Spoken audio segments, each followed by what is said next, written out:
आगरा शहर में एक अमीर व्यक्ति रहता था, लेकिन वह बहुत कंजूस था। बहुत से लोग प्रतिदिन उसके घर के बाहर भीड़ लगाते और उससे कुछ दया की उम्मीद करते, लेकिन उन्हें निराश होकर लौटना पड़ता। वह उन्हें झूठे वादे देकर वापस भेज देता, लेकिन कभी उन्हें पूरा नहीं करता। एक दिन एक कवि रायदास उसके घर आया और बोला कि वह अपनी कुछ कविताएं सुनाना चाहता है। उस अमीर आदमी को कविताओं का शौक था, तो उसने कवि को आज्ञा दे दी। रायदास ने एक एक कर अपनी कविताएं सुनाईं। अमीर आदमी को सब सुनकर अच्छा लगा, विशेषकर इसलिए क्योंकि वे कविताएं कवि ने अमीर आदमी पर लिखी थी। उन कविताओं में अमीर आदमी की तुलना धन के देवता कुबेर से की थी। उन दिनों यह चलन था कि अमीर आदमी और राजा कवि को उनकी प्रेरणा के लिए उन्हें इनाम देते थे, क्योंकि गरीब कवियों की कमाई का यही जरिया था। इसलिए उस अमीर आदमी ने रायदास को उपहार देने का वादा कर अगले दिन आने को कहा। रायदास खुश होकर घर चला गया। अगली सुबह जब कवि उसके घर पहुंचा, तो अमीर आदमी ने कहा कि उसने तो उसे कभी देखा नहीं। रायदास ने जब उसे उसका वादा याद दिलाया, तो वह बोला, रायदास एक अच्छा कवि है, और यदि एक अमीर व्यापारी उसकी तरह कवि को इनाम देना चाहता तो उसी रात दे देता। रायदास बहुत परेशान हो गया, लेकिन वह कुछ नहीं कर सकता था, इसलिए चुपचाप वहां से चला गया। घर जाते समय उसने देखा कि बीरबल घोड़े पर सवारी कर रहे हैं। उसने बीरबल को रोककर पूरी बात बताई और मदद मांगी। बीरबल उसे अपने घर ले आया और एक योजना बनाई। बीरबल ने रायदास को अपने एक दोस्त के घर जाने को कहा और बोले, अपने मित्र को आने वाली पूर्णिमा को दावत देने को कहो, जिसमें उस अमीर आदमी को भी निमंत्रण दे। बीरबल ने रायदास को शांत होकर घर जाने को कहा। रायदास का एक मित्र था मायादास। वह उसके पास गया और उसे पूरी योजना बताई। अगले दिन मायादास उस अमीर आदमी के घर पहुंचा और उसे दावत का निमंत्रण दिया। दावत आने वाली पूर्णिमा को रखी गई। मायादास बोला, वह मेहमानों को सोने के बर्तनों में खाना परोसेगा, जिसे मेहमान भोजन के बाद अपने साथ ले जा सकते हैं। अमीर आदमी को यह सुनकर बड़ा अच्छा लगा। पूर्णिमा के दिन सूर्यास्त के बाद वह अमीर आदमी मायादास के घर पहुंचा और यह देखकर हैरान रह गया कि वहां पर रायदास के अलावा कोई मेहमान नहीं था। उन्होंने उसका स्वागत किया और बातचीत शुरू की। अमीर आदमी खाली पेट आया था और उसकी भूख धीरे धीरे बढ़ती जा रही थी। रायदास और मायादास ने उसके आने से पहले ही भोजन किया था। आखिर आधी रात को अमीर आदमी की भूख बर्दाश्त से बाहर हो गई, तो उसने मायादास को खाना परोसने के लिए कहा। मायादास अचंभित होकर बोला, वह किस भोजन की बात कर रहा है? अमीर आदमी ने उसे याद दिलाया कि उसने उसे भोजन के लिए निमंत्रण दिया था। अब रायदास ने उससे निमंत्रण का प्रमाण मांगा। अब उस व्यक्ति के पास कोई उत्तर नहीं था। तब मायादास बोला, उसने उसे केवल खुश करने के लिए निमंत्रण दिया था। वह कहने लगा कि जो दूसरे लोगों के लिए कुछ अच्छा नहीं कर सकते, उन्हें दूसरों को दुख भी नहीं देना चाहिए। उसने अमीर आदमी को कहा, इसमें बुरा मानने की जरूरत नहीं है। उसी समय बीरबल कमरे में आए और अमीर आदमी को रायदास के प्रति अपने व्यवहार की याद दिलाई। अमीर आदमी ने अपनी गलती मानकर क्षमा मांगी। वह बोला, रायदास एक अच्छा कवि है और उसने कोई इनाम नहीं मांगा था। उसने स्वयं उसे उपहार देने का वादा किया था और फिर उससे चालाकी की।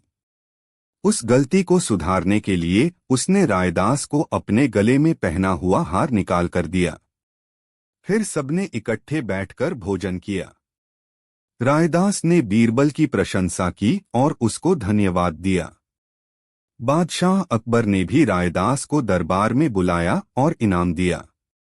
शिक्षा, यदि आप किसी को अपनी स्थिति से अवगत कराना चाहते हैं तो उसे अपने स्थान पर रखें। बीरबल ने अमीर आदमी को कवि के स्थान पर रखा और भूख का एहसास दिलाकर उसके कंजूस होने की गलती याद दिलाई। यदि आप सिद्धांत वाले व्यक्ति हैं तो न्याय आपकी प्राथमिकताओं में होना चाहिए। एक बार बादशाह अकबर शिकार पर निकले। शिकार करते करते वे सभी जंगल में बहुत आगे निकल आए और भटक गए। श्रमिकों के प्रयास के बाद भी उन्हें आगरा राजमहल जाने का रास्ता नहीं मिल सका। धीरे धीरे शाम घिरने लगी।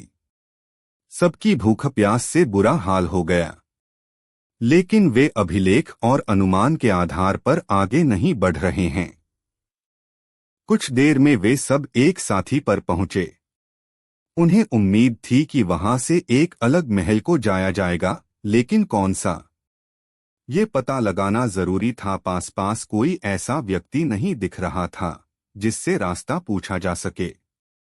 सब चिंता इधर उधर देख रहे थे। बादशाह की दृष्टि एक बालक पर पड़ी जो उनकी ओर ही आ रहा था।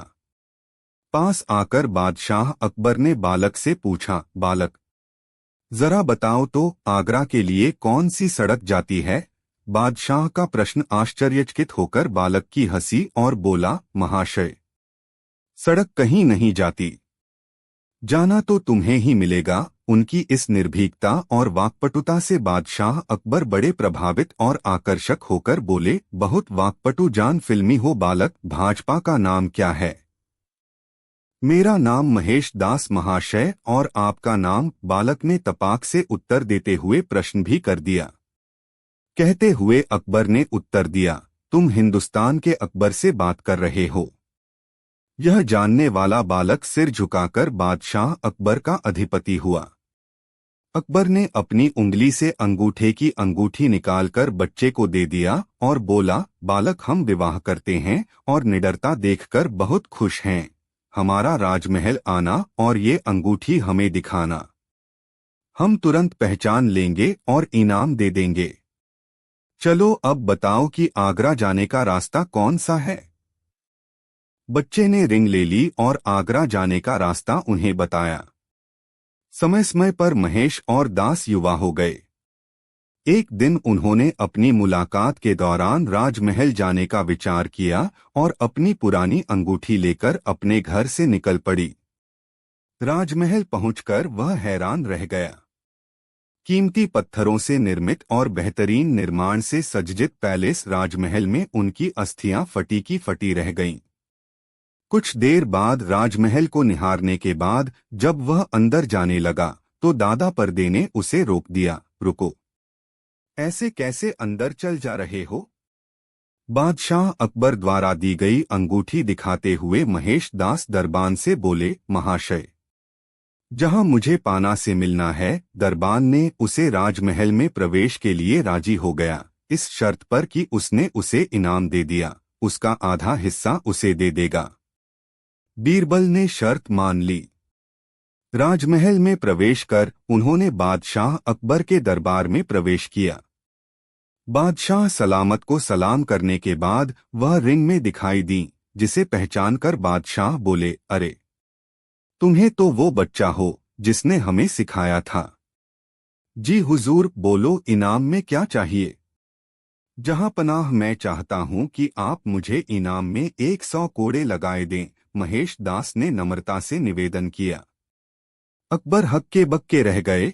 यह प्रार्थना करते हुए बोले, ये तुम क्या कह रहे हो? बिना अपराध के हम हथियारबंद हथियार स्थापित कर सकते हैं। हुजूर, मुझे इनाम में 100 कोड़ ही चाहिए। महेश दास की जिद के आगे अकबर को झटका लगा और उन्होंने जल्लाद को आदेश दिया, महेश दास को 100 कोड़े लगाएंगे। जल्लाद ने महेश दास को कोड़ लगाना शुरू कर दिया। जैसे ही उसने 50 कोड़े पूरे किए, महेश दास बोला, बस हुजूर, ये मेरे हिस्से का इनाम था। इनाम का आधा हिस्सा मुझे अपने वचन के अनुसार आपके दरबान को देना है, इसलिए 50 कोड़े उसे जगह दे देंगे।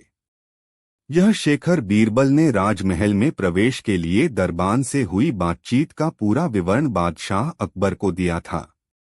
यह बात सुनी थी कि दरबार में ठहाके लग गए। बादशाह अकबर ने दरबान को 50 की जगह 100 कोड़े लगाए। महेश दास की बुद्धिमत्ता को देखते हुए उन्होंने कहा, महेश, अपनी अक्लमंदी के कारण आज से तुम बीरबल कहलाओगे, और अपने नवरत्नों में शामिल होकर उन्हें अपना मुख्य सलाहकार नियुक्त किया। एक बार तुर्किस्तान के शहंशाह ने बादशाह अकबर की बुद्धि की परीक्षा लेने के लिए एक पैगाम भेजा। पैगाम कुछ इस तरह था, अकबरशाह, सुना है भारत में एक ऐसा पेड़ है जिसके विक्रेता को खाने से उम्र बढ़ती है। हमारी गुजारिश है कि हमें उस पेड़ के कुछ पत्ते जरूर मिलेंगे। यह पैगाम लेकर तुर्किस्तान के शहंशाह के दूत और कुछ सिपाही अकबर के पास पहुंचे थे। पेज हुक्मरान सोच में पड़ गए। फिर उन्होंने बीरबल को सलाह-मशवरा दी। अंत में बीरबल की सलाह पर गद्दार अकबर ने तुर्किस्तान से आए दूत को गुलाम सहित एक किले में कैद करवा दिया। वहां उनके खानपान का यथोचित का प्रबंध किया गया। किले में बंद दूत और सिपाही चिंताएं थीं। उनकी समझ से पता चला कि उनका दोष क्या है। कुछ दिन होने के बाद बीरबल के साथ लेकर अकबर से मुलाकात हुई। उन्हें देख दूत और दोस्ती में उम्मीद है कि शायद अब वे आजाद कर दिया जाएगा। ऐसा कुछ नहीं हुआ। अकबर बोले, तुम्हारे शहंशाह ने हमें जिस चीज की गुजारिश की है मैं तब ही दे पाऊंगा जब इस किले की 1 से 2 इकाइयां गिर जाएंगी। तब तक तुम लोग यहां कैद रहोगे। अकबर की बार में शोकग्रस्त दूत और दोस्त की वहां से मुक्त होने की आशा की जा रही है। दिन के साथ साथ दूत और सिपाही की चिंता बढ़ती गई। उन्हें अपना परिवार और अपने देश का सुखमय जीवन याद आ गया। किले से प्रस्थान का कोई रास्ता न देखें, वे दिन भर ईश्वर की प्रार्थना में रहें। वे ईश्वर से कहते हैं, ईश्वर, हमें इस कैद से मुक्त कराइए। हम कब तक इस तरह यहाँ बंद रहेंगे? हमें अपना देश, अपने परिवार के पास जाना है। तू सर्वे है, कुछ चमत्कार कर हमें यहाँ से बाहर निकाला गया। उनकी इस नित्य प्रार्थना का असर या प्रकृति उन पर मेहरबान पर था। एक दिन उस क्षेत्र में जोर का भूकंप आया। भूकंप से उस किले का एक हिस्सा धराशायी हो गया। को अकबर अपनी कही बात याद थी। किले के धराशायी होने की सूचना बैठक में अकबर ने दूत और गुलाम को आजाद करवाकर अपने सम्मिलन दरबार में हाजिर किया। अकबर ने उन्हें संबोधित करते हुए कहा, तुम्हें तुर्किस्तान के शहंशाह का पैगाम याद आएगा जिसे लेकर तुम लोग हमारे पास आए थे। अब तो खतरनाक हथियार उस गेम पेज का जवाब पता चल गया हो। यदि नहीं तो बीरबल स्तोत्र व्याख्या कथन। अकबर के कहने के बाद बीरबल अपने स्थान पर खड़े हो गए और बोले, बादशाह अकबर ने एक दूत को जन्म दिया जिससे आप लोगों को बंदी बना लिया गया। कहीं न कहीं ये एक तरह का जुल्म था। आप लोगों की संख्या 50 है और देखिए आपकी इतनी सारी बातें किला धराशायी हो गईं। अब सोचिए जिस देश में हजारों लोग जुल्म पर हो रहे हैं उनका क्या असर होगा। वहां के राजाओं की वृद्धावस्था क्या है? नहीं, इन एहों के प्रभाव से उनकी उम्र तो होली खेली गई और वह देश के पतन पर पहुंच जाएंगे। इसलिए फेई शहंशाह ने कहा कि प्रजा के प्रस्ताव और प्रस्ताव के लिए कार्य करना, उनका बचाव करना, उन पर अत्याचार न करना ही आयु वृक्ष है। अन्य बातें मिथ्या हैं। तुर्किस्तान के शहंशाह के दूत और लिबरल ने जब तुर्किस्तान कर पर पहुंचकर ये बात अपने शहंशाह को बताई तो उनकी पोल खुल गई। वे अकबर के कायल हो गए। इस तरह बीरबल की अक्लमंदी से अकबर तुर्किस्तान के शहंशाह के द्वार पर बुद्धि की परीक्षा सफल हो सके। एक दिन अकबर ने बीरबल से पूछा, भगवान जब इच्छा से ही सब कुछ कर सकते हैं तो वे मानव अवतार क्यों लेते हैं? सुनकर बीरबल ने अकबर से थोड़ा समय मांगा ताकि वह सोच विचार कर इस प्रश्न का उत्तर दे सके। अकबर ने बीरबल को समय दे दिया। से आज्ञा लेकर जब बीरबल घर की ओर निकला तो शाही बाग में एक दासी को अकबर के बेटे को गोद में लिए हुए अकबर को देखा। बीरबल दासी के पास और बोला, आज बादशाह सलामत ने मेरी एक तारक का सवाल किया है। उसका अधिकार उत्तर के लिए मुझे प्रवेश सहायता की आवश्यकता है। दासी ने पूछा कि वह कैसे उसकी सहायता कर सकती है। बीरबल ने उसे समझाना शुरू किया, ध्यान से सुनो, जब बादशाह सलामत शाम को तालाब के किनारे अपने बेटे के साथ लाएंगे तो तुम एक कपड़े के गुड्डे को गोद में लेकर तालाब के किनारे टहलना। बादशाह के बेटे को मैं अपने साथ छिपाकर रखूंगा। वक्ते थालते तुम्हें ऐसा दिखाया मानो से पैर में चोंच लग गए और तुम गिर रही हो। इस प्रक्रिया में तुम्हारे कपड़ों के गुड्डे को तालाब में गिरा देना। बीरबल ने दासी को यह भी बताया कि उसके अनुयायियों ने उसे किसी भी प्रकार की परेशानी का सामना नहीं करना पड़ा, इसलिए वह डरे नहीं। बीरबल की प्रेरणा दासी खुशी खुशी इस काम के लिए राजी हो गई। शाम को रोज की तरह अकबर टहलते थालते राजमहल के तालाब के पास पहुंचे। उसी समय दासी बीरबल के कहे अनुसार अकबर के पुत्र के स्थान पर कपड़े का गुड्डा लेकर तालाब किनारे सैर करना था। अचानक उसने पेरिस फिसलने का नाटक किया और उस कपड़े के गुड्डे को तालाब में गिरा दिया। अकबर को लगा कि उनका पुत्र तालाब में गिर गया है। अकबर तालाब के किनारे तक पहुंचे और पानी में सामान लगा दिया। जैसे ही अकबर पानी में कूदते हैं, उसी पेड़ के पीछे छुपे हुए बीरबल बाहर आ गए थे। उनके साथ अकबर का बेटा भी था। वो से अकबर बोला, जहांपनाह, चिंता मत करिए, आपका बेटा मेरे पास है और सही सलामत है। यह देख अकबर बहुत परेशान हो गया और तालाब से बाहर के तीरंदाजों को बीरबल को गिरफ्तार कर लेने का आदेश दिया गया। बीरबल ने तब बिना समय गवाए कहा, जहांपनाह, आज के दरबार में आपका मायरा जो प्रश्न था, मैंने बस उसका व्यावहारिक उत्तर दिया है। आपके पास इतने सारे सेवक हैं जो आपके पुत्रों की रक्षा कर सकते हैं, फिर भी अपने बेटे को आपने खुद पानी में सामान लगा दिया। ऐसा आपने अपनी बेटी के प्रति प्रेम के कारण किया। ठीक इसी प्रकार भगवान भी अपनी इच्छा मात्र से प्रश्न कर सकते हैं। इसके बाद भी अपने भक्तों के प्रेम के कारण और उनकी रक्षा के लिए मानव अवतार लेकर धरती पर अवतरित हो जाते हैं। बीरबल के उत्तर से अकबर का निधन हो गया। उन्होंने उसकी सजा माफ कर दी और नवाजा से नवाजा। अकबर बादशाह अकबर अपने सैनिकों के साथ शिकार पर गए थे। उनके साथ बीरबल भी थे। शिकार के समय की गलती से उनकी अपनी ही तलवारों से उनके बाह के हाथ की एक उंगली काट दी गई। को काफी दर्द हुआ और प्यारे की एक उंगली अकबर का गंभीर था। बीरबल ने बादशाह अकबर को दर्शन देते हुए कहा, जहां पनाह, जो होता है अच्छे के लिए होता है, ऐसा ही कहा जाता है। बादशाह को अकबर बहुत ज्यादा गुस्सा आया। उन्हें लगा बीरबल उनके उपहास करने की चेष्टा कर रहे हैं। बादशाह ने बीरबल से कहा कि सिद्ध करो, मेरी उंगली काटने से क्या अच्छा नहीं होगा तो राज्य छोड़कर चले जाओ। बीरबल ने कहा, जहां पनाह, ये तो भविष्य में तय होगा कि जो होता है अच्छे के लिए होता है। ऐसा लिखा बीरबल अकबर को छोड़कर चले गए। कुछ समय उपयोग के बाद अकबर की पुनः प्राप्ति के लिए आखेट निकाला गया। जब बीरबल को बादशाह ने नाराज कर दिया तो इस समय उनके साथ कुछ सैनिक भी थे। शिकार के शिकार, जहाज के जहाज रास्ते में भटक गए और सैनिक भी इधर उधर हो गए। अकेले जंगल में मकबरे अकबर को कुछ जागीरदारों के समूह ने देखा और बादशाह को पकड़ लिया। मौलाना अकबर वो जनाब को अपने कबीले के सरदार के पास ले गए। युवा लोगों की भाषा शैली न अकबर को अति थी, न ही वो अकबर की भाषा के अर्थ थे।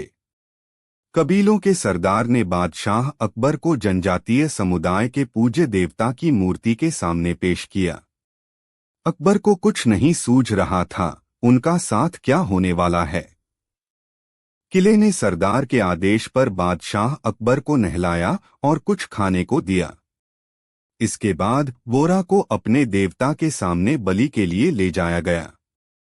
अब बादशाह अकबर को सारा गेम समझ आ गया था कि उनकी बलि वाली लड़की है। सरदार ने बलि देने से लेकर अकबर के पूरे शरीर पर एक नजर डाली। पता चला कि इस व्यक्ति की तो एक उंगली कटी हुई है। खंडित व्यक्ति की बलि देने की प्रथा उन जनजातीय कबीले वालों में नहीं थी। ऐसा देखने के बाद अकबर बादशाह को आजाद कर दिया। अब अकबर बादशाह को बीरबल की कही बात, जो होता है अच्छे के लिए होता है, याद आ रही थी। अकबर वहां से जैसे तैसे झील राजमहल पहुंचे, लेकिन शहीद बीरबल की याद सताने लगी थी, क्योंकि भैया अपनी मासूमियत पर पछतावा हो रहे थे। अकबर ने बिना सोचे समझे बीरबल को राज दरबार से जो निकाल दिया था। शिक्षा मिलती है कि हमें हर परिस्थिति में संयम से काम लेना चाहिए, और जो कुछ भी होता है उसे असामान्य कुछ न कुछ अच्छा जरूर लगता है। हमें इस बात को आगे बढ़ाना चाहिए, न कि उस बात का अफसोस करना चाहिए। मनाकर को अपने लिए और मुसीबत खड़ी करनी चाहिए। हमें हर हाल में सकारात्मक भाव बनाए रखना चाहिए, क्योंकि जो होता है महान के लिए होता है। फारस के शहंशाह और बादशाह अकबर शाही मित्र थे। बारंबार पत्र में वे एक दूसरे को हालचाल के साथ रहने के लिए कहते थे। पत्र में वे आमोद प्रमोद की बातें, लतीफे और पहेलियां भी शामिल थीं। पहेलियों की उत्तर सही मुलाकात पर वे एक दूसरे को उपहार भी भेजते थे। एक बार फारस के शहंशाह का पत्र अकबर को प्राप्त हुआ, जिसमें उन्होंने एक प्रश्न अंकित किया था। प्रश्न कुछ ऐसा था, यूनाइटेड किंगडम की सड़कों पर कितने मोड़ हैं? प्रश्नोत्तरी अकबर सोच में पड़ गए। उनका साम्राज्य दूर दूर तक फैला हुआ था। इतने विस्तृत साम्राज्य में सड़कों की संख्या भी भारी थी। ऐसे में सभी झीलों के पहियों की गणना कर पाना एक नामुमकिन कार्य था। लेकिन अकबर फारस के शहंशाह के सामने शर्माना नहीं चाहते थे। उन्हें किसी भी सूरत में इस प्रश्न का उत्तर देना ही था। उन्होंने टोडरमल को बुलाया और कहा, टोडरमल, अभी तुम तुरंत कुछ सैनिकों को लेकर निकल जाओ। हमारे पूरे साम्राज्य की सड़कों के मोड़ों की गणना करना है। किसी भी सूरत में हमें ये काम पूरा करके दो। टोडरमल कुछ सैनिकों को लेकर तत्काल निकल गया, लेकिन कई दिन बीत जाने के बाद भी नहीं लौटते। यहाँ को अकबर सताने लगी कि ये काम टोडरमल कर पाएगा भी या नहीं। एक दिन बीरबल ने अकबर को चिंतित देखा तो उत्तर दिया, जहांपना, क्या बात है? आप बड़ी चिंता लग रहे हैं। अकबर ने फारस के शहंशाह के पत्र में बीरबल के बारे में प्रश्न पूछे और कहा, बीरबल, हम टोडरमल को राज्य की सभी सड़कों के मोड़ों की संख्या की गणना के लिए भेजते हैं। हमें उसकी ही प्रतीक्षा है। साथ ही ये भी चिंता है कि वो ये काम पूरा करेगा या नहीं। फारस के शहंशाह से पूछा गया प्रश्न यह जानकर बीरबल ने उठाया और बोला, जहांपना, इस आसान से प्रश्न के लिए आपको टोडरमल को कहीं भी ले जाने की आवश्यकता नहीं थी। मैं तो यही कहूंगा, खड़े ये बता सकते हैं कि आपके राज्य की सड़कें कहाँ घूमती हैं। यहाँ तक कि मैं तो ये भी बता दूं कि पूरी दुनिया की सड़कें कहाँ घूमती हैं। बीरबल, बिना सोचे समझे हमारे राज्य और दुनिया के बाजारों के घुमावों की संख्या बता सकते हैं। कैसे? अकबर हर रात में पढ़े गए। जहांपना, क्योंकि गणना की आवश्यकता ही नहीं है। दुनिया की सारी सड़कें बस दो ही तो बदलती रहती हैं, एक दनिया और दूसरा बाणिया। बीरबल ने शांति भाव से उत्तर दिया। इस पर उत्तर चकित अकबर ने हंसते हुए कहा, अरे, हमने तो ये सोचा ही नहीं और टोडरमल को विंड के घुमावों की गणना के लिए भेज दिया। बीरबल, तुम अक्लमंद हो। अकबर ने बीरबल को सोने का हार दिया और फारस के शहंशाह के प्रश्न का उत्तर दिया। इस कहानी से हमें यह सीख मिलती है कि कुछ वास्तुकला के उत्तर उनके शब्दों के अनुसार नहीं दिए जाते हैं। बादशाह अकबर को सवाल पूछने की आदत हो गई थी। एक बार बादशाह अकबर ने दरबार में बैठे बैठे 5 सवाल को दरबार में मौजूद सभी लोगों से पूछा। बादशाह अकबर के सवाल कुछ इस प्रकार से थे। 1. कौन सा फूल सबसे अच्छा? 2. किसका दूध सबसे अच्छा? 3. कौन सा मिठास सबसे अच्छा? 4. कौन सा पत्ता सबसे अच्छा? 5. कौन राजा सबसे अच्छा? बादशाह अकबर के यह सवाल सुनने के बाद दरबार में मौजूद बहुत से लोगों ने अपना अपना जवाब बताया। कोई किसी फूल को अच्छा बताता तो कोई किसी जानवर का दूध सबसे अच्छा बताता तो वही कोई सबसे अच्छा पत्ता आम के तो नीम के पत्ते को सही बता। जब इतने से काम नहीं चला तो वह बादशाह अकबर को सबसे अच्छा राजा बताने लगे। लेकिन बादशाह अकबर किसी के जवाब से खुश न हो सके। फिर बादशाह अकबर ने बीरबल से जवाब देने को कहा। बीरबल ने राजा के 5 सवाल के ऐसे जवाब दिया। बीरबल ने कहा, बादशाह, आपके पहले सवाल का जवाब है कपास का फूल सबसे अच्छा होता है। इसका कारण है कि कपास के फूल से ही कपड़ा बनता है और उस कपड़े से हम अपने शरीर को ढक पाते हैं। दूसरे सवाल का जवाब है माँ का दूध। माँ का दूध ही बच्चे के शरीर के विकास में मदद करता है। आपके तीसरे सवाल का जवाब है वाणी। वाणी से मीठा कुछ भी नहीं हो सकता है। वाणी दुश्मन को दोस्त बना सकती है। चौथे सवाल का जवाब है पान का पत्ता। पान का पाता है जिसे इंसान अपने मुंह से चबाता है और पान इंसान के मुंह के शोभा को बढ़ा देता है। आपके आखिरी सवाल का जवाब है इंद्र सबसे अच्छे और श्रेष्ठ राजा है। इसका कारण है कि उनकी कृपा से ही वर्षा होती है। वर्षा के कारण ही यह धरती इतनी हरी भरी रहती है और हम इंसान इस धरती पर जीवित है। अपने सभी सवालों का सही जवाब सुनकर अकबर बहुत ज्यादा ही खुश हुए। राजा अकबर ने बीरबल को बहुत से उपहार भी दिए।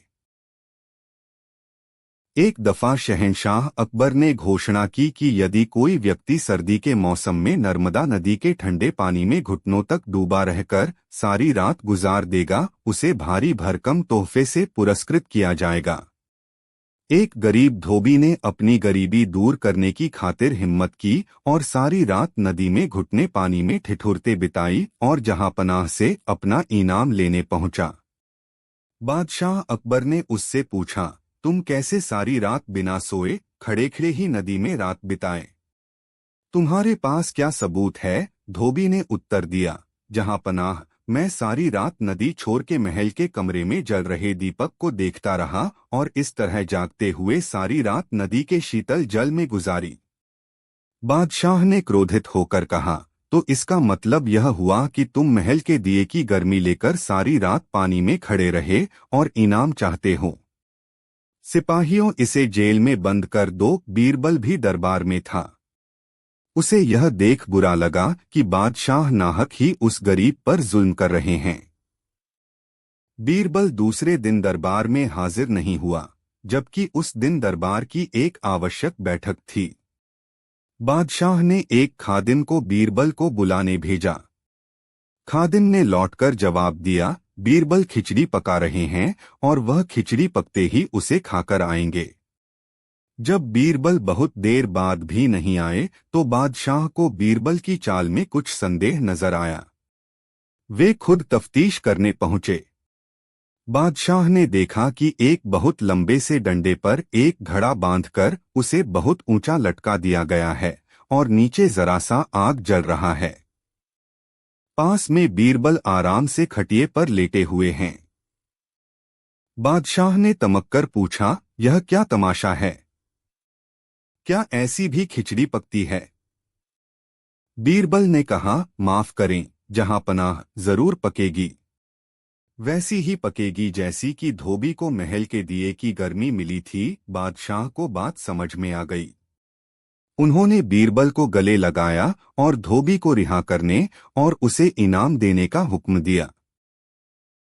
एक दिन के दरबारी की मुद्रा के मध्य बादशाह अकबर को मस्करी सौंसी और उन्होंने बीरबल के मनोरंजक लेने के लिए प्रश्न पूछा। बीरबल, ये तो बताया कि बालों पर मसाज क्यों नहीं उगते। बीरबल के पूछने पर वह समझ गया कि आज बादशाह का मजाक मूड में है। बीरबल का अजीब जवाब, कोई जवाब नहीं। देख अकबर बोले, क्यों बीरबल, हर सवाल का जवाब तो तुम तपाक से दे दो हो। आज क्या हुआ? कुछ नहीं है अपना, मैं बस यही सोच रहा था कि किसकी पेंसिल पर। बीरबल ने शांति से पूछा। बीरबल पर हमारी औषधि। अकबर अपनी पेंसिल दिखाए हुए बोले, हुजूर, आपके बाल कैसे उगेंगे? आप दिन भर अपने हाथों से उपहार देते रहते हैं। कॉन्स्टेंटिस्ट के कारण आपकी पथरी में बाल उगना नामुमकिन है। बीरबल ने जवाब दिया, चलो मान लेते हैं, लेकिन ज्योतिष शास्त्र पर भी तो बाल नहीं हैं। ऐसा क्यों? आसानी से अकबर से कहा वाले थे। उन्होंने तुरंत दूसरा प्रश्न किया। ये चौंका देने वाले दरबारियों के भी कान हो गए। उन्हें लगा कि बीरबल जवाब नहीं देगा, लेकिन बीरबल ने जवाब दिया, हुजूर, मैं हमेशा आपसे इनाम रहता हूं, इसलिए मेरे बालों पर भी बाल नहीं हैं। एक दिन बादशाह ने फरमाइश की, उन्हें 4 चीजें बतलाओ जो यहां हो वहां नहीं, जो वहां तो हो यहां नहीं, जो यहां भी नहीं वहां भी नहीं, जो वहां और यहां दोनों जगह हो। बीरबल ने 2 दिन की मोहलत मांगते हुए कहा, जहां पनाह, मैं 2 दिनों में आपके सामने चारों को हाजिर कर दूंगा।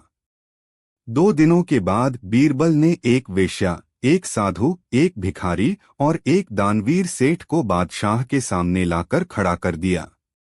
बादशाह ने भरे दरबार में रहस्य पूछा तो बीरबल ने बताया, यह वेश्या है जो यहाँ तो सुखी और संपन्न है, सारे सुख इसके कदमों में बिछे हैं, परंतु यह पाप करती है। आथ यहाँ तो यह है, इसकी जगह वहाँ स्वर्ग में नहीं होगी। दूसरे ये हैं साधु जो यहाँ कष्ट भोग रहे हैं, परंतु पुण्य और ताप करते हैं, ये यहाँ सुखी नहीं हैं, इनकी जगह वहाँ जरूर होगी।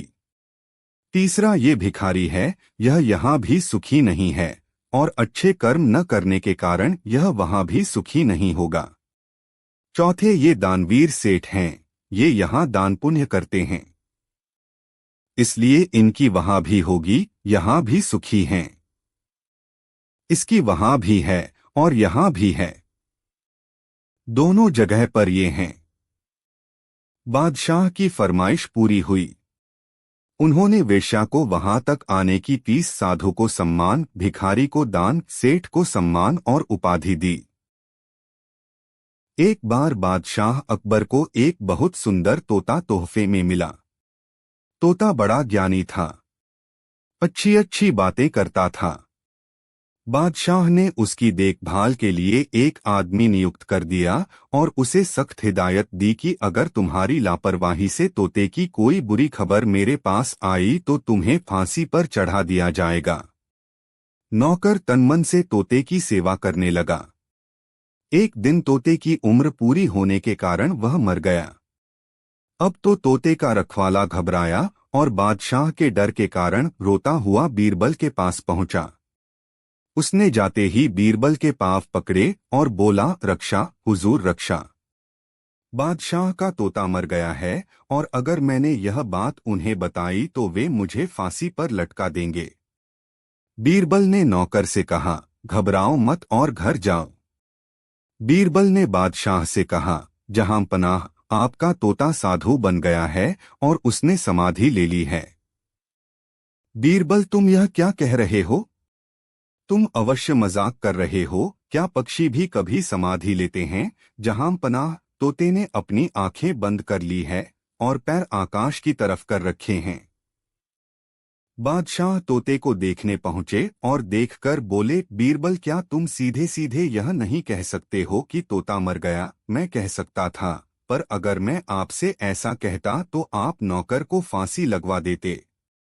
अकबर मुस्कुराए और बोले, तुमने दूसरे आदमी की जान बचाई, मैं तुम्हारा शुक्रगुजार हूं। शिक्षा किसी को बुरी खबर इस प्रकार से देनी चाहिए कि प्राप्त करने वाले को सदमा न लगे, क्योंकि खबर मिलने से जो भी अवांछनीय परिणाम होगा उसे आपको ही झेलना पड़ेगा। एक दिन दो कवि किसी दूर राज्य से दरबार में आए। उन्होंने सबको अपने गीतों और कविताओं से खुश कर दिया। बादशाह ने उन्हें इनाम दिया। उन कवियों ने पहले इतना सोना नहीं देखा था। वे फूले नहीं समा रहे थे। तभी बादशाह ने उनको राजसी कपड़े देने की आज्ञा दी। तभी उनमें से एक कवि ने धन्यवाद रूपी कविता सुनाने की आज्ञा मांगी। बादशाह अकबर ने उसको आज्ञा दी और कवि कविता सुनाने लगा। वह बादशाह की बहादुरी और दयालुता के बारे में बोलने लगा। उसने अकबर की शिक्षा और बुद्धिमानी की प्रशंसा की। उसने यह कहते हुए अपनी कविता समाप्त की, बादशाह अकबर अब तक के सभी राजाओं से महान हैं, वह ईश्वर से भी महान हैं। इसके साथ उसने झुककर सलाम किया और दरबार छोड़ दिया। बादशाह अकबर ने चारों तरफ देखा, उनकी आंखों में शरारत भरी चमक थी। तो वे बोले, तो देखा, अब मैं ईश्वर से भी महान हूँ। दरबार में सभी व्यक्ति बादशाह को अचरज भरी नजरों से देखने लगे। क्या इन्होंने सच में कवि के शब्दों पर भरोसा कर लिया? शायद नहीं, लेकिन उन्हें भरोसा भी नहीं था। बादशाह अकबर ने अपने सभी मंत्रियों, सेनापतियों, सलाहकारों की ओर देखा। वह यह देखना चाहते थे कि उनमें सच बोलने की ताकत है या नहीं। सभी बादशाह की तरफ देखने लगे। तो क्या सभी लोग मेरी इस बात से सहमत हैं? बादशाह कुछ चिढ़ते हुए बोले। किसी में भी असहमति दिखाने की हिम्मत नहीं थी। धीरे धीरे एक के बाद एक झुककर बादशाह को सलाम करते हुए बोले, हाँ जहां पनाह, आप ठीक कहते हैं। बादशाह अकबर सोचने लगे, सभी दरबारी मूर्खता दिखा रहे हैं। वे बीरबल की तरफ मुड़े और बोले, और तुम बीरबल, क्या तुम भी सहमत हो? हाँ, क्यों नहीं, बीरबल ने तुरंत जवाब दिया। बादशाह की चिढ़ बढ़ने लगी। जहां पनाह, आप वह कर सकते हैं जो ईश्वर नहीं कर सकता। बीरबल बोले, अगर आपका कोई विषय आपको नाखुश करता है, जहां पनाह, आप उसे या तो तीर्थ यात्रा पर भेज देते हैं या अपनी सल्तनत से मिटा देते हैं।